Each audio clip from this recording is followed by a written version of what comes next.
Hello and welcome to How to Draw with Disney Animation. My name is Kuperschmidt. I've been working as an animator for Disney since 1989, all the way till now. I was also a lead animator on Stitch from Lilo and Stitch. So today I was going to show you how I approach drawing Stitch. So let's learn how to draw Stitch. So I'm going to use two pencils. One of them is going to be lighter, which I'm going to do the underdrawing. And the other one is a black pencil, which I'm going to use the final line with. For the lighter pencil, I prefer Color-Ace Tuscan Red. It's just soft enough and light enough to give me what I need. But you can really use any other pencil that you want. It'll do the job. Now, for those of you who've seen these videos, you probably noticed that we like to draw starting with simple shapes. But I also like to do what we call an action line, which helps me with an overall pose of the character. So, the first thing I'm going to do is sketch Stitch's overall head outline. And unlike the sphere, his head is actually kind of like a large hunk of bread. Then I proceed to drawing the body, which looks like a flour sack, a filled flour sack, and rough in the basic position of his legs and his arms. This is what I call his sneak pose, because he looks pretty sneaky in this.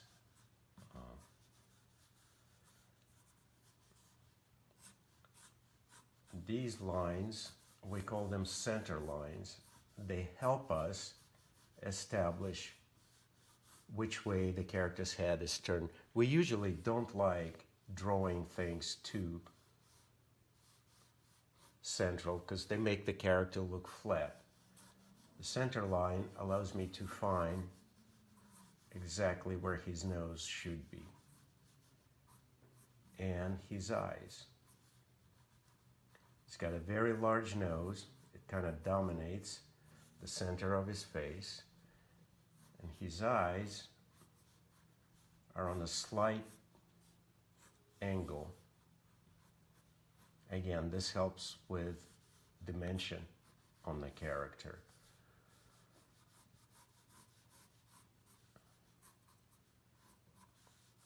The mouth comes next. It's very wide. It goes all the way to the end, and he's got a rather thin, although still substantial, bottom lip. And then for his ears, I use something similar to what the artist did on Bambi. If you look at Bambi's ears, he's kind of got this ball of muscle, and then on top of that,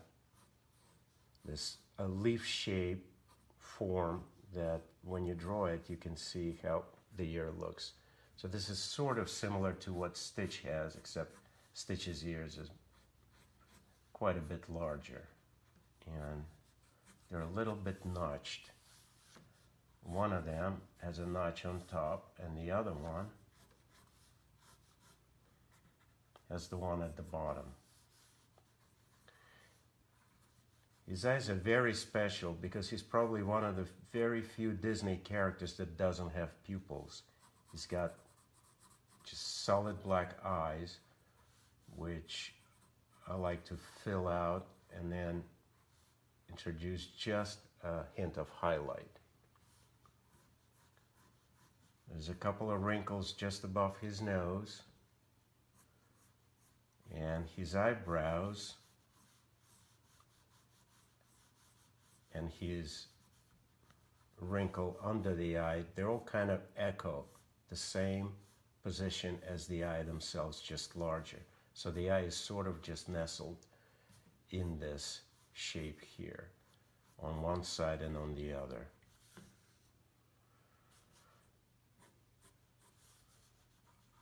He's got quite a lot of teeth, almost like a shark.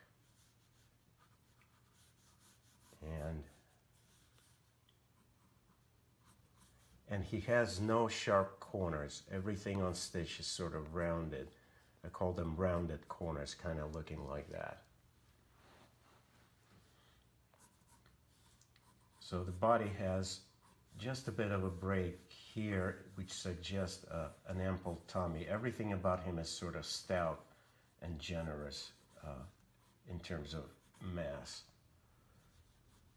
And another center line helps me figure out which way his body's turned and how to do the color break on his body between darker shade on top and the lighter color on his tummy. His arms are very robust, especially his lower arms. They kind of look like bread rolls. And he doesn't have much of a wrist. I just sort of take his little knobby fingers and stick them in there. And then from them come these very nasty looking, but not, again, not sharp claws. So it's usually a good idea to vary the direction of his fingers so they have this kind of spread out look that suggests anticipation. And for the legs, as a rule, is a flat bottom, but I don't like making the legs look the same because it gives him a lot more dimension. One of the interesting things about drawing his feet is they sort of look like coasters, right? So it's kind of like a shape like that down here, to which again I add a thick rounded set of toes.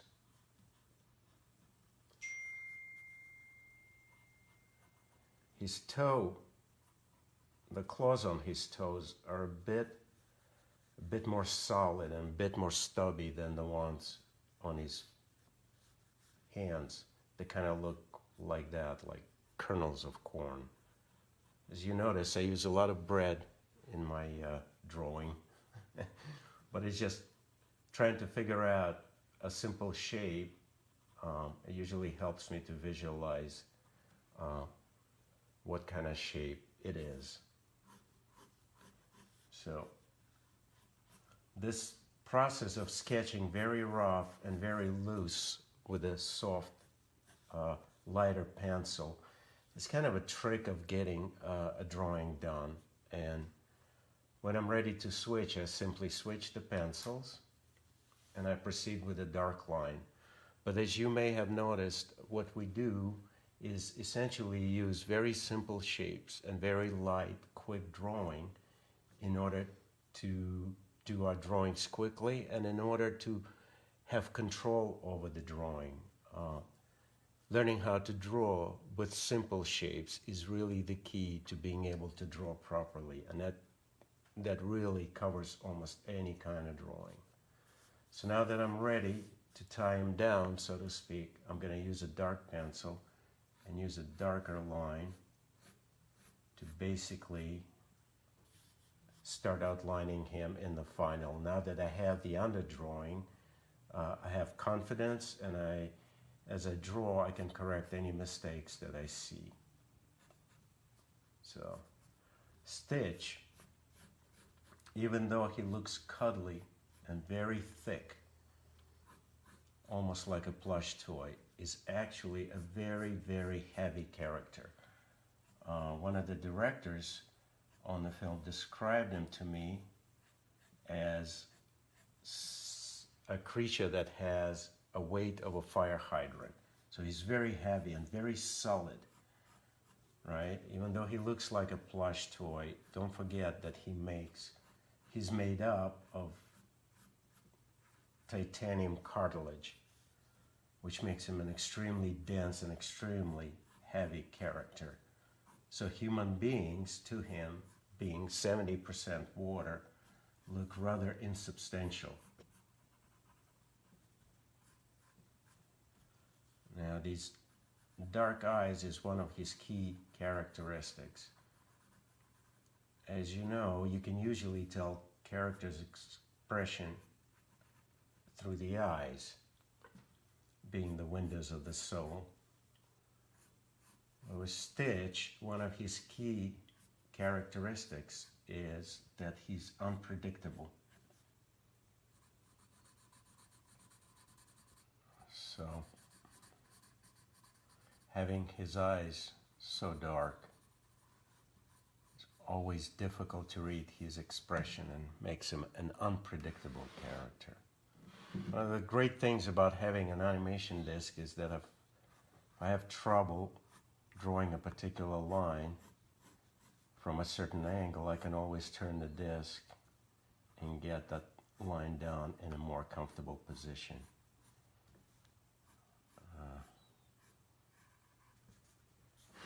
So he's got these nice, generous S-curve shaped lines in his ears, and you can obviously place his ears down. I usually save it for more, say, sad or fearful position, because on animals, the ears are about as expressive as their eyes. So if the ears point forward, it makes him look more aggressive, and also like he's zooming in or aiming himself at something. It's a very alert pose.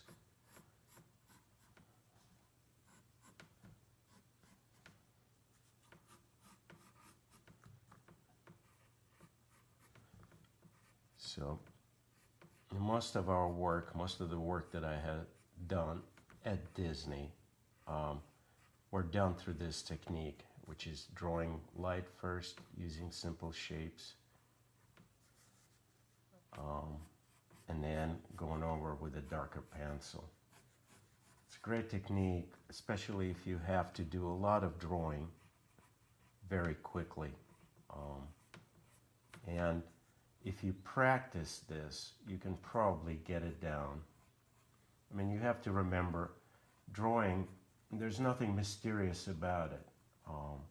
Obviously, it helps if you have a gift for it, and especially if you have an affinity for it. But like any other skill, it's a matter of practice. The more you do it, the better you will become at it. And I have heard folks say before, well, you know, there's nothing artistic about me, I'm not an artist. But you have to remember, as kids, we all drew and painted. We all did arts. It's just some of us stopped doing it and some of us haven't. It all depends on what you're interested in.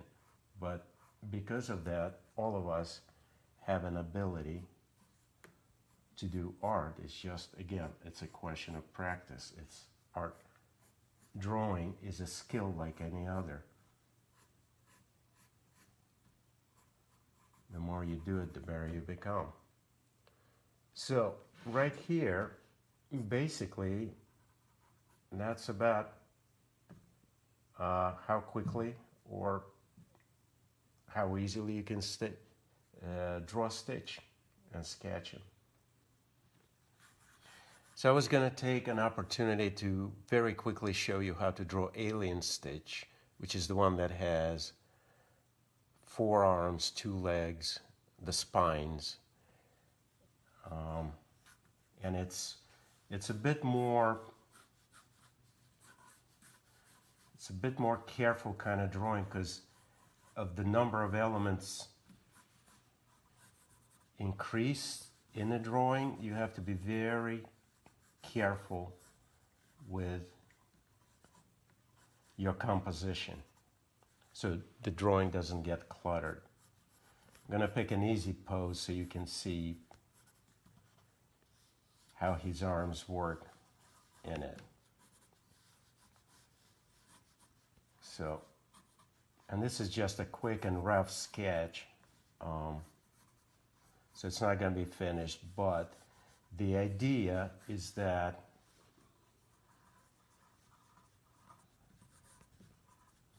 he's got two more arms coming out underneath the first set, right?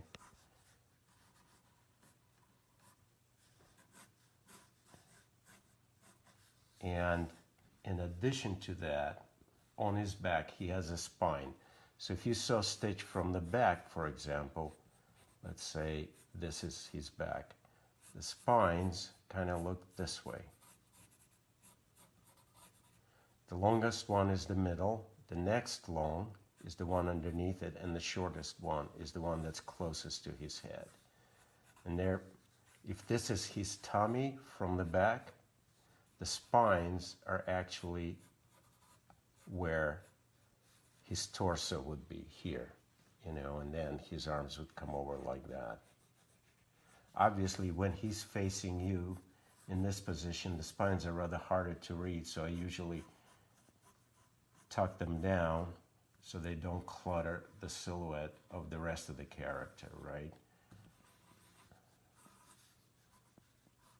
And again, the challenge is to find the open space for all of his parts, so when you look at the pose, right, you have a lot of what we call negative space, which helps you to read the character expression, right? Negative space is extremely important in animation drawing, and because it makes it very readable. And as far as his antennae go, which is another sign of alien stitches, they come out just behind his brows. So, and I have these tiny little knobs at the end. They kind of look like heads of mushrooms. If you were to draw them large, they would look sort of like that. And usually, as a rule book, his antennae have this nice little S-curve to them, which makes them look very organic. So as you can see, if I'm drawing a character that has all these elements, I always try to figure out a way to position his elements in such a way that they're all readable and can be seen by the audience. His tail, by the way, is just a big thick knob. It's not fluffy, it's very dense like the rest of him.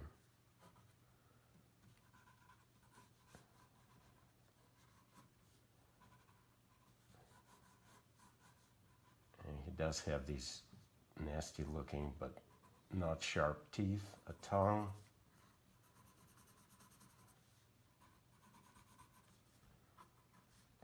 And again, everything I do,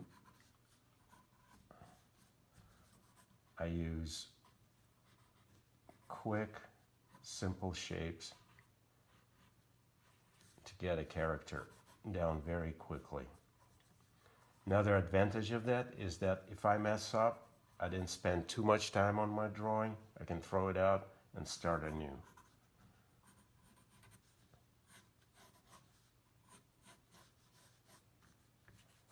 So